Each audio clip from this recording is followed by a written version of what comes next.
UFC Fight Night Qatar. Full card prediction, breakdowns. Enough said, let's jump right into it. We got a pretty stacked card here again, you know. We're in the golden age again. So, you know, this week will be a good stacked night of fights, much earlier. So keep that in mind. Don't be like me and miss the entire prelims because you forgot one of the cards was in Abu Dhabi. I did that on the Tom Aspinall card. Don't be like me. This starts super early. I think the main card's at like 10 a.m. Mountain, 12 p.m. Eastern. We'll get into it. So let's start with this first fight. We got Marek, Bujlo, Denzel, Freeman. I'm going to go Denzel Freeman, man. Like, look, I've said it before. Undefeated records don't impress me much. At least not at this level. It doesn't mean much in the UFC, right? Unless you do it, like, up the rankings. Denzel Freeman, he's a well-rounded guy. He can grapple. He's got power. Decent conditioning for a heavyweight. I think he probably finishes Bujlo. Let's go second round TKO. I just think the grappling, you know, the striking on the feet, I just think he's a level above Bujlo. Jesus. Bujlo. I keep wanting to add an I in there. Bujlo. I don't know. Like, don't you think it just sounds a lot better? Bujlo instead of Bujlo. It's just like, what a meh last name, dude. You lose for that automatically. You lose for that. Denzel Freeman, second round KO. Let's move on. Nicholas Dalby, Saygid. Fuck. All right. Izagakhmaev. I have seen this guy's fights, dude. He is a beast. It's just that last name, dude. I'm gonna go Syed is. I'm gonna just go with Syed is. Dude, I think he puts Dalby away. Probably in like maybe like the third round. I mean, Dalby's coming off that vicious knockout loss to Randy Rude Boy Brown. And he's tenable at this point, dude. Like, I know that's kind of been Dalby's thing before that Randy Brown fight, was like his durability, his pacing. That was kind of his thing, and now that's kind of like really dwindled with that Randy Brown loss, right? And it hasn't aged well either, because Randy Brown got tuned up by Gabriel Bonfim, right? I think Saygid, dude, he's just well-rounded everywhere. He's powerful, explosive. I think he chins Dalby in round 3, dude. I think Dalby's, you know, coming off that loss, he's going to be extra cautious, so I do think he'll, you know, last till the third round. He'll be able to avoid, you know, some of the power shots of Syed is. But I think eventually Syed's going to find that chin. Round 3, knockout. And dude, solid record. I think 1 FC?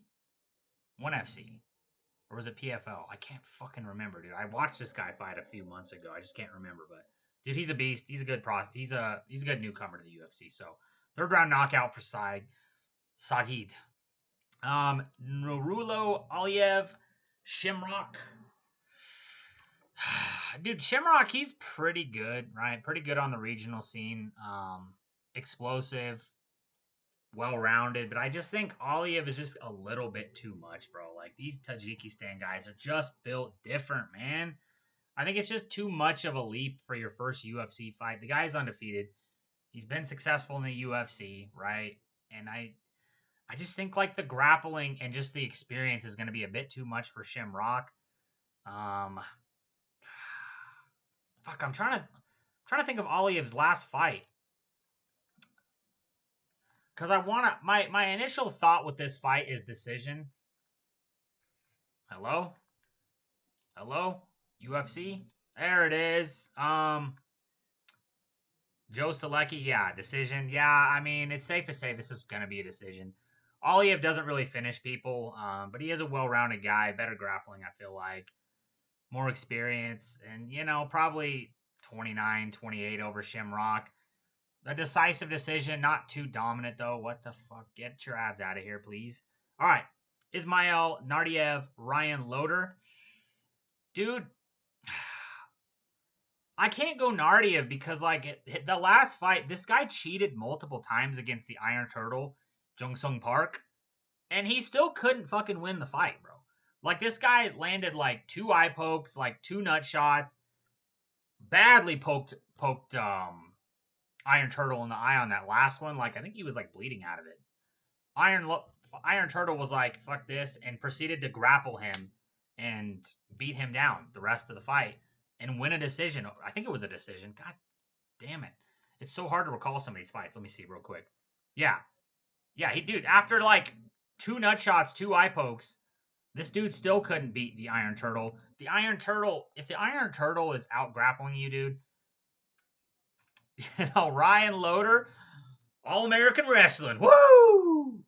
Ryan Loder is just going to have his way, dude. Like, I don't think he's going to have to worry about being chinned in this fight. Maybe. I don't know. Naurdiev, he's all right on the feet. He's pretty good. But I just can't get that last fight with Jung Sung Park out of my head, dude. I think Ryan Loder, if you're having trouble with the grappling of Jung Sung Park, he is a crafty guy, dude. Jung Sung Park is tough. Very good grappling. Very good smush game. Pause. Ryan Loder is going to absolutely dominate if you're having trouble with Jung Sung Park, right? Solid wrestling. He has a win over the great Robert Valentin. Talk about a downfall, dude. I thought that guy was going to be a superstar. But that aside, I'm going to go Ryan Loder by decision here, man. I think he can get takedowns, control, win a smudge grappling, kind of boring decision there. Yeah, I think that's what's going to happen there. Bekzat, Almakhan, Aleksandre, Topuria. Fuck, this is a tough one, dude. Bro, Aleksandre Topuria is almost as bad. He is as bad as Ilia Topuria. Like, do you guys have, like, the same fucking fight schedule or what? Like, I get your brothers, but, like, dude, Ilia hasn't fought forever. This guy's Topuria, Aleksandre, is coming off a win over Colby Thickness. I don't think Colby Thickness is that good, in all honesty. I think he lost his last fight. And he out-grappled Colby Thickness, won a decision. Dude, I don't know, man. Like, Bekzat. What the Zot. Dude, Bekzat had a good account of himself in the UFC. Fucking his debut, Umar Nurmagomedov, right? Goes out there, has a competitive fight with Umar Nurmagomedov. I think he got, was it a decision? God damn, dude. I know this guy's had quite a few fights. But, dude, he was, like, getting taken down by Umar, getting back to his feet, piecing him up on the feet, dropped Umar at one point. Like, and it's like, you look at, you know, I mean, he has more recent fights, right? He just has more recent fights than the Alexandre. God damn it, I just want to say Topuria, but I can't disgrace the great Ilia Topuria. I mean, dude, Brad Katona, that's an underrated win, dude. Brad Katona's tough. Brad Katona went toe-to-toe in a close split decision loss to John Matsumoto, right? Who had a close fight with Rob Font. You look at that, okay, decision to Umar. Dude, he drops Umar. He was easily scrambling back to his feet when he was getting taken down. Dude, you can't tell me Aleksandre Topuria has the level of grappling that Umar does. You just can't tell me that, dude. So I think he stings him on the feet. I think he, you know, obviously he's going to probably get taken down here and there. I think he scrambles up, puts hands on Topuria. Topuria is powerful, but dude, I think Bekzat, holy fuck. I think Bekzat's got this in the bag, dude. I think he can pull a decision here. I think he can outpoint him on the feet. He can get back up when he gets taken down, disengage, land shots. He has the ability to drop people and finish people. He's got power in the hands. He's explosive bantamweight. And dude, it's just like, you know, even if he gets taken down 9 times in this fight, like, we're seeing more and more of these fights where guys are getting taken down like 9 times, but doing more damage than their opponent and winning the decision that way. I could see this fight being a prime example of that. I can see Topuria getting a fuckload of takedowns, not doing much with it, not being able to do much because he has to try to keep Bekzat down. And Bekzat, every fight starts on the feet. He's going to do his damage in key moments, win a decision here over Alexandre Topuria. Abdul, Rakhman, Yakhyaev. Jesus, these names on this card. Woo! Rafael Cerqueira. Dude, I'm going to go Abdul Rakhman. Dude, Rafael Cerqueira, he shouldn't be in the UFC, dude. Like, the guy gets chinned all the time. The guy, like, is like he's afraid to get hit. I swear he's afraid to get hit, right? He's just afraid to get hit. Abdul Rakhman can put hands on him. He's got power. He's got decent grappling. I honestly think Abdul Rakhman, based on how, like, scared Cerqueira is of getting hit, a guy like Abdul Rakhman is coming in with nothing to lose. I think he just pushes the pace, gets in his face, And I think he honestly finishes Cerqueira probably in round 1 by TKO. Alex Perez, Asu Almabayev. I'm going to go Asu Almabayev, dude. I can't. I know Perez has had some close fights with like Muhammad Yakhyaev and I'm drawing a fucking blank, dude. I'm really drawing a blank. He is a tough dude, right? He is a tough dude. He is a vet. He's been in the top 10 for a long time, but dude, the inactivity. His last fight was Tatsuro Taira over a year ago. I don't know if he sustained like a serious injury in that fight because that was the fight where Taira had the backpack and like was like bending off to the side and Perez's leg just buckled and collapsed and that was it. So I don't know if he like broke his leg, tore his ACL, what happened there. He hasn't fought since. Dude, there's no way I'm picking Alex Perez off of over a year-long layoff to come in and beat a guy in Asu Almabayev, right? Asu Almabayev, he's got the good grappling. You look at the guys who have good grappling. Typically, they give Perez. Perez is a really good wrestler. I think he's an All-American. He's really good wrestler. So I don't doubt that he will probably scramble around pretty effectively with Asu Almabayev. I just think, when you have somebody who's forcing the wrestling, forcing the aggression, and putting the pressure on Perez, that's when he loses those fights every time. The Yakhyaev fight, right? The Taira fight, he was starting to lose that. Like when he has to constantly fucking defend takedowns and grappling situations, he can't get off his own offense. He can't knock people out. He does have decent hands. He has knockout ability. But I just think Asu, he's going to shoot a shitload of takedowns. He's going to outwork him, outposition him, and probably get a decision here. I don't see a finish happening. Asu Almabayev is just more, has been more busy, right? The fight with Manel Kape, he lost that. He got destroyed. He came back. He fought a young, dangerous Jose Ochoa, who, a lot of people were picking against him in that fight. Did a really good job. And Jose Ochoa can crack, dude. He's got power. Asu Almabayev went in there and effectively neutralized him with the grappling. I don't think it's going to be as dominant against Perez. I really don't. But I just see him being a little bit more aggressive, getting a little more, having a little more activity, right, with the takedowns. He's going to out-scramble him probably and win probably a 29-28 decision. Nicholas Dalby. Wait, what the hell? Hold on a second. I think I already predicted this fight. What the hell? Wait a second. I'm not even going to ask. Bogdan Grad, Luke Riley. I'm going to go Bogdan Grad, dude. I think he's an underrated dude, man. He's coming off a loss in a competitive fight with, I always forget this guy's name. I've spoken about it multiple times. Fuck. Muhammad Naimov. He's coming off a close competitive fight with Muhammad Naimov. A big, strong featherweight who can grapple really effectively, who can strike.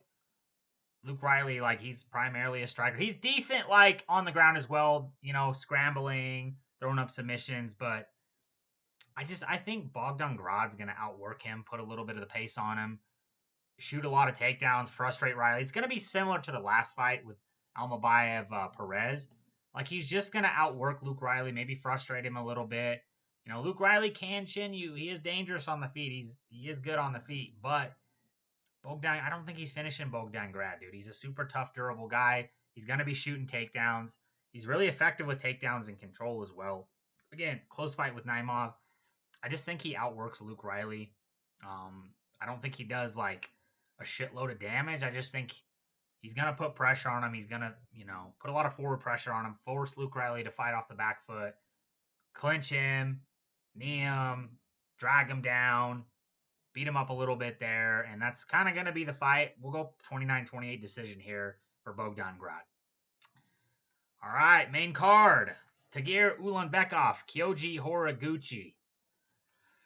I'm going to go Tagir, man. I just think, guys like Kyoji Horiguchi, they're kind of a faded fighter in this division, dude. Dude, this guy fought Demetrius Johnson for the title 8-10 years ago, man. 8 to 10 years ago. I just think these small kind of featherweights, these small kind of flyweights, they're getting phased out. These older fighters are getting phased out. I know he's done a shitload more than Ulanbekov. I know he has good wins outside the UFC since he left. over like Sergio Pettis, guys like that. That's good and all, but like I just think the size of Ulanbekov, his ability to grapple, is gonna give Horiguchi problems, dude. Horiguchi is a sick grappler as well, but like, dude, I still think he has like, we talk about UFC jitters. Even with a guy as seasoned as Kyoji Horiguchi, who fought for the belt against Demetrius Johnson before, years and years ago, I still think he's gonna have those butterflies. Like, because like, dude, he's gonna have a lot of fucking pressure to come in here and beat Ulanbekov. I mean, dude, this is the guy who was like a top 5 flyweight when he left the UFC, or like maybe top 10. You're fighting like the number 11 Ulanbekov. You're supposed to go in there and dominate, dude. And I just don't think it's gonna happen, dude. I think Ulanbekov's good enough on the feet. He's got, surprisingly, the reach is pretty close, but like I think he can tie Kyoji Horiguchi up. I do think it's going to be a decently close fight, like the Azat Maksum fight who Ulanbekov fought in his previous fight. I do think it's going to be similar to that. Like Kyoji Horiguchi might sting him in moments, and it might be dude. This could be a sick fight grappling wise. Like we could see a lot of sick scrambles. I just think like I can see the size and the strength, kind of that reach and length of Ulanbekov just wearing on Horiguchi, right? Having to like try to like muscle this guy around who's a 5'7", big, strong flyweight. I think that's gonna wear him the fuck down, dude, and drain on the gas tank. I think he's gonna start to slow down. Ulanbekov is gonna take over, start to win more of those grappling exchanges, and get probably like a 30-27, maybe 29-28 decision over Horiguchi, because he is tough, he is world class. I just don't think this is the best of matchups, dude, with a big Ulanbekov who is, on a streak here, who's, comfortable now in the UFC, who's coming off that good win over Azat Maksum, bro, a dangerous guy. Dangerous guy. So I got Ulanbekov winning the decision here. Big upset here, man. Big upset. If he gets it over Horiguchi, you stack a name like that on your resume, like big fights moving forward for Ulanbekov for sure. Sergey Spivak, Shamil Gaziev. Dude, I can't fucking go with Shamil Gaziev. Not in this fight, dude. I just think this step up worries me for him, dude. Because like, who did he fight last? I'm trying to remember. I know I watched the fight. How sad is that? I watched the fight and I just can't fucking remember. Thomas Peterson, bro, like Mays, like Martin Budai, was a close one. He got destroyed by Rosenstruik. Dontel Mays, who, in all honesty, probably shouldn't even fucking be in the UFC. And Thomas Peterson. Really interesting matchmaking. I'm not saying Gaziev isn't legit or anything like that. But, dude, you're going from an unranked, or I don't know, maybe Thomas Peterson. No, he wasn't ranked. You're going from an unranked Thomas Peterson up to number 7 Sergey Spivak. Sergey Spivak's been in the top of this division for a while. He's fought all the top guys. He's won some. He's lost some. He's by no means a title contender. Dude, it's just like the wrestling fucking worries me for Gaziev in this fight. And I know how tired Gaziev gets, how quick he gets tired. I know he can put hands on him. If you're going Gaziev in this fight, I think you're counting on him to just chin Sergey Spivak early, bro, in like the first round. That doesn't happen. I think Spivak, he's just more dynamic, a little bit more dynamic on the feet, probably a little bit quicker. He can put the pace on Gaziev. I'm pretty sure he has better cardio, right? You got better cardio, and dude, if there's one takedown, Shamil's not getting back up from that takedown. He's gonna eat the round, if not get finished, because Spivak, dude, he is dangerous. Dangerous on the ground. He can smash guys. He submitted oh my god, what is that guy? Oh, the name. This guy who's the stepping stone for everybody. Oh my god. Marcin Tybura. Submitted Marcin Tybura, dude. So I can't go with Shamil Gaziev in this fight. I think the run comes to an end here, dude. I think Spivak is just going to be a bit too much with the wrestling, with the pace. He has underrated striking too. Not really underrated. It's not the greatest, but dude, I just think that grappling is going to be a problem for Shamil. I know Shamil's the bigger guy, but like, is he that much bigger? Like 251 to 260? It's not crazy. It's not like 230, 240 Sergey Spivak fighting this, huge blob of a man in Gaziev. I think he gets him down, dude. I think he gets him down. He holds him there, beats the living shit out of him on the ground, and Shamil's not gonna scramble. Dude, look at Shem. I'm not trying to be mean. Look at Shamil. Do you honestly think this guy is getting up when he gets taken down? There's no fucking way. There's no way. I think Spivak probably finishes him in round 2. I think he gets him down. Because he might, put hands on him early. He can do that. He might put some hands on him early, put Spivak into some adversity. I just think eventually, Spivak's going to get that takedown. And when he gets the takedown, it's over, dude. He can smash you down there. He's got good ground and pound. He's got submission ability. So I think he gets him down. Round 2, TKO just smashes him on the ground because he can't get up. He's going to be a sitting duck like a turtle flipped onto his back. And he's going to, he's going to get TKO. That's what's going to happen. Spivak, second round TKO. Jack Hermansson, Miktekbek Oroblai. I'm going to go Miktekbek Oroblai, dude. It's just like Jack coming off that brutal knockout loss to RoboCop. Dude, man, I can't pick him. I can't pick him in this one, man. Like, it's like, once these guys get chin like that, it's like, most of them are just never the same. They don't have that it factor anymore. They just don't have that. They don't have the mind for it anymore, dude. He's cutting down to welterweight. Miktekbek is moving up to welterweight because he's always been a pretty big lightweight. Miktekbek, dude, at this point in his career, he's just better. He's a bad matchup for Hermansson. Now, I know Oroblai primarily is a wrestler. I don't think he's going to out-wrestle Jack Hermansson here, but I don't think he needs to. Once you get chin like that from like a guy like Gregory Rodriguez, dude, I just think it's going to be easier for more people to find that chin moving forward, man. I know like this whole myth of like once you get cracked and dropped, your chin is forever fucked. I don't think that's true, but I do think Miktekbek can put hands on him, and I think most likely he puts hands on him. We don't even know how Jack's going to look at welterweight coming down because, like, dude, he was already a pretty fucking, like, low body fat, like, muscled up dude at middleweight. Like, man, you have to think he's going to be downsides in the muscle at welterweight, which typically when people do cut a lot of weight and really, like, dehydrate themselves and fatigue themselves to make it, typically that chin is, like, it's glass, dude. It's glass. You look at TJ Dillashaw, dude, fucking first punch Henry Cejudo hit him with, he was done. We've seen TJ take a lot better shots than that and stay in fights, right? So, I just feel like he's going to be a lot more, like, depleted at welterweight. Yeah, he'll rehydrate, come back in a bit better, but I just think Miktekbek can put those hands on him, dude. I mean, Miktekbek's an underrated guy. Really, really close fight with Mateusz Rombetsky. Absolute damage, Jack Hermansson's, what does Jack Hermansson do to this guy? He doesn't really offensively grapple that much despite being like a national champion and having like this super competitive wrestling match with Khamzat Chimaev a few years back, right? Went toe-to-toe in the wrestling with Chimaev at this event where they just like were two big names that they pitted to have a wrestling match. He doesn't really use the wrestling that much, dude. He just throws body kicks, leg kicks. He's in and out. He jabs. He's out. He's throwing a body kick, kind of like similar to the Chris Curtis fight where he just hit body kicks, chopped low kicks, jabbed him, hit him with the 1-2, got out, That's kind of what he's going to do. So, like, if you're Miktekbek, you can take a lot of punishment from that Rombetsky fight.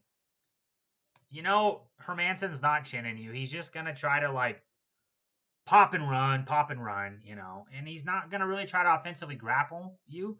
Even if he does, I don't think Miktekbek Oroblai is going to do bad in the grappling against a guy like Jack Hermansson either. So there's no threat coming back in Miktekbek Oroblai's way. And Oroblai's a savage, dude. He had that war with Rombetsky. He showed his heart. If you're him, it's like, dude, like all gas, no fucking brakes. He's going to be coming forward, winging shots at Hermansson, trying to put him out. And I do think he's going to put him out in round 2. So yeah, Miktekbek Oroblai, round 2, TKO. Volkan Oezdemir, Alonzo Menifield. I'm going to go with Volkan Oezdemir, dude. Like, Alonzo Menifield's not bad. He's good. He's coming off that win over Umar Sy, like, an up-and-coming young prospect. But, like, dude, Volkan's striking is levels above this guy. Volkan's IQ is levels above this guy. It's hard as fuck to take Volkan down. You know, it really is. DC's the only guy who's really been able to have his way in the grappling. That's a 2-time Olympian. And it's like, dude, I feel like with Volkan, it's like nobody's really going out there and starching Volkan. He had a close fight with Carlos. Oh my God, I almost said Prates. Still got that Prates knockout on my mind. Carlos, Oberg. He had a close fight with Carlos Oberg, right? Like, dude, like not very many people go out here and just dominate Volkan Oezdemir. You know, it just doesn't happen, right? You know, he knocked out Johnny Walker. I think Johnny Walker's better than Alonzo Menifield, in all honesty. I do. And Alonzo Menifield sometimes just does dumb shit. Like, that's how he got caught by Oberg. He blitzed in and Oberg slept him. He slept him. Oezdemir, you know, he can crack. He can sleep you. Even if he doesn't sleep Menifield, fuck, is he going to finish? I think he finishes Menifield, dude. I just think Menifield's like, defense isn't good enough. His IQ isn't good enough to deal with like a high level striker like a Volkan Oezdemir. The takedown's not going to be there, dude. Volkan Oezdemir is like, he's a pretty stout dude with the lower body. He's really good at shucking off takedowns, getting his hips out of the way. You know, he's just a level above Menifield. And I think he's probably going to put him away. I'm going to go round 2 on this one again. Round 2, TKO for Volkan Oezdemir. Belal Muhammad, Ian Machado, Garry. Look, dude. This was another one similar to the Oliveira Gamrot fight where early I was like, you know what? I think Gamrot can pull this off, dude. Because I wanted to believe, man. You know, I don't really want to believe in Belal Muhammad. He's boring as shit. But, you know, later on, I picked Charles Oliveira, right? Because I couldn't, in my mind, picture Gamrot on short notice. And this isn't short notice. I just couldn't picture Gamrot getting it done. Thank God I changed my mind. I'm switching up again, dude. Initially, I was thinking Belal Muhammad can get him with the grappling. But, like, dude, like, Ian Garry, like, Belal Muhammad, first and foremost, there's no fucking way in hell you're thinking about going out there and striking Ian Garry, right? Dude, this is kind of the future of the division, man. Like, these big 6'2", 6'3" welterweights, right? Who are rangy, who are well-rounded. Like, this is kind of the future of this division. You know, after Islam leaves, like, this is probably the future of this division. That's kind of funny because isn't his name the future? I don't fucking know. Whatever. I just think on the feet, like, Ian Garry is going to he's going to outclass him on the feet, dude. Look at what he did to Prates, bro. Look what he did to Prates. He was moving in, hitting Prates with a, 3-piece and a soda, getting out of range, shooting takedowns, right? Like, he just completely neutralized a dangerous striker in Carlos Prates for 4 fucking rounds, right? Yeah, he got caught in the last round, still made it to the final bell. Won 4-1 against Carlos Prates. That's a fight that's aged super good, right? He's going to outstrike Belal effortlessly. He can keep range. He's going to be in and out. And even the grappling, dude, he's got highly improved grappling. Like, you look, he has the ability to offensively grapple against Carlos Prates, against MVP. Not going to take Belal Muhammad down, but he doesn't have to. He can win a one-sided decision here, a 30-27. It's a 3-rounder. I just can't see Belal, like, effectively getting this guy down and smudging him. Like, you look at Garry's fight before the Prates one, Shavkat. Dude, that's a big 6'3" welterweight, who really wasn't taking him down. Yeah, he held him in the clinch a long time until Garry eventually started, like, really fighting back, was able to reverse Shavkat, actually got his back in the 5th round, controlled him, damn near submitted him. Like, that's a 6'3" guy in Shavkat. You're talking about a 5'11" guy, 72-inch reach in Belal Muhammad. He's aging, and Ian Garry's young. He's faster. Like, he's got really good wrestling defense at this point. Highly improved wrestling and takedown defense. I just can't see Belal smudging this guy like Leon Edwards, bro. I just can't see him doing it, right? I just see him getting busted up on the feet. It's not going to be as bad as the Della Maddalena fight. But, dude, Garry's just going to, even if he gets him down, I can't see him smudging Garry on the ground. I see Ian Garry getting back up. Like, it is what it is. Love him or hate him, Machado Garry's just really fucking good at fighting, dude. He is. He's high fucking IQ. He's going to be in and out. You know, he doesn't just throw like a jab here and there. Like he's in with a 3-piece. He'll blitz in with the high guard, land a 3-piece, get out of range, pop you with the jab, pop a low kick. Dude, he's going to be popping low kicks, popping high kicks, popping body kicks, piecing up combinations. Like Belal Muhammad's not going to be able to deal with that shit.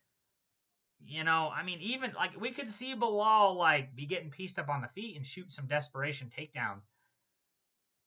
He could get caught from there. I don't know though. Belal's a tough, stubborn bastard. So I think most likely we're probably going to see a 30-27, kind of like one-sided decision for Ian Garry. I just can't see Belal dealing with the size, the reach. The reach isn't crazy, but he still is a 2.5-inch reach. I can't see him dealing with the size, the speed, you know, the elusiveness, you know, the IQ. I can't see him, Belal Muhammad, dealing with all that from Ian Machado Garry. So I'm going to go Ian Machado Garry, 30-27 decision. Probably gets a title shot, bro. Probably gets a title shot, you know. I know I said Usman next, but I don't know, dude. I'm looking at Usman now at 8th in the rankings, man. And I'm like, oh shit. Ian Garry probably gets a shot, dude, with a win over Belal Muhammad, former champ. Main event. Arman Tsarukyan, Dan Hooker. Of course I'm going to go Arman. I think Arman's going to smash him, dude. Like, look, man, like, dude, Dan Hooker went to war with Mateusz Gamrot. Nobody goes to war with Mateusz Gamrot, dude. You either destroy Gamrot, like Oliveira, like a Beneil Dariush, or you just get, like, taken down 17 times and have a pace put on you and lose a decision and take no damage. You don't go to war with Mateusz Gamrot. This man got dropped by Mateusz Gamrot, was busted up. He has this famous viral clip where he's sitting there and he's like, I love this shit, boys. Bro, that screams CTE to me. Like, I'm like sitting there like, am I the only one that thinks this is actually fucked up and not really cool? And everybody else is laughing and like thinks this is the greatest thing in the world. I'm like, dude, this man here he is again in another fucking war where he's busted open. He's taking concussive damage. And he's just sitting there like, bro, I love this shit. Dan Hooker's cooked, dude. Like, and that's the worst guy. This is the worst guy to be cooked against, man. Like, look, I get he's on a win streak. Close fight with Gamrot. You could make the argument Gamrot won. But it's like, dude, you can't be going to war with Gamrot and make me think you have any fucking chance against Arman Tsarukyan. He is not Gamrot. This guy, you know, he's got the same takedown ability as Gamrot. Maybe not as good of a wrestler. Same amount of takedown capability. Can actually strike decently on the feet. I don't think he outstrikes Dan Hooker. Dan Hooker's a dynamic striker. But you know the takedowns are going to be there. I know Dan Hooker has underrated takedown defense. Not here, bro. Not against Arman. You're not defending those takedowns. And the main difference between a Gamrot and a Tsarukyan, if Gamrot's able to bust you up, think about what Arman's going to do when he gets this fight to the ground. He has better top control than Mateusz Gamrot. When he gets you down, he's flattening you, and you're stuck there. And not only are you stuck there, he also has really underrated elbows from the top game. You look at the Joel Alvarez fight, sliced Joel Alvarez up with elbows. It was Joel Alvarez was spurting blood, and then he TKO'd him in the first round. Busted Charles Oliveira up with elbows. Charles Oliveira, the best submission artist in UFC history. Look at what that guy did to Gamrot. Tsarukyan dominated him on the fucking ground, dude. Don't give me that bullshit. Oh, Charles Oliveira almost locked in this submission in the first round. Oh, he had him in a Darce choke at the end of the third. Shut up. He got dominated and lost a unanimous decision. That's Charles Oliveira. Got busted up, beat up on the ground, taken down repeatedly. Dan Hooker's got a lot of scar tissue, dude. A lot of scar tissue. He gets busted up in every fight. Dude, look at the fights with, like, Dustin Poirier, Jalen Turner, Mateusz Gamrot. These are wars, dude. Knockdown, drag-out wars. He has so much scar tissue. Tsarukyan's going to get this guy down, and I honestly see this going like the Joel Alvarez fight. He's going to get him down, and he is going to elbow the living shit out of Dan Hooker. And he's going to probably bust him open really bad to where it's like pouring blood down Dan Hooker's face. That's the beginning of the end. He's just going to smash him over and over and over again. Blood's going to be pouring into Dan Hooker's eyes. It's going to be like something out of a horror movie. And the ref's going to pull Tsarukyan off TKO. I'm trying to pick a round that this is going to go down in. I'm going to say round 2 because I think Arman gets him down round 1. And that's, he's kind of going to be like processing the information, like feeling Dan Hooker out. Once he gets comfortable, he's going to try a few chopping elbows here and there. Nothing too serious. He's going to beat him up on the ground. But once, like, by the end of round 1, he's going to be like, all right, dude. All right, I'm comfortable here. This guy's no problem for me. And then round 2, he's going to get him down again and smash him with elbows, slice him open bad. Blood's going to be pouring down the face, and he's going to smash him. The ref's going to pull him off. TKO win. Arman Tsarukyan. And then he's going to go fight Aliev for the title because I don't want to see the Islam fight, dude, at welterweight. And why the fuck would Islam cut down to lightweight? People, we need to stop talking about Aliev versus Islam. It's dead. It's done. Why the fuck would Islam cut back down to lightweight? I know I'm going on a tangent. Why would he do that? He dominated that division. He moved up. He's gone. He's welterweight now. He looks much better at welterweight. Why the fuck would he deplete himself to fight his most dangerous opponent he's ever fought? The best guy he's ever fought in Topuria. Not happening. And you cannot tell me Ilya is going to go up and chin Makhachev at 170. So it's going to be Arman Tsarukyan next. That's the picks. Like and subscribe. Let me know your thoughts in the comments. Till next time.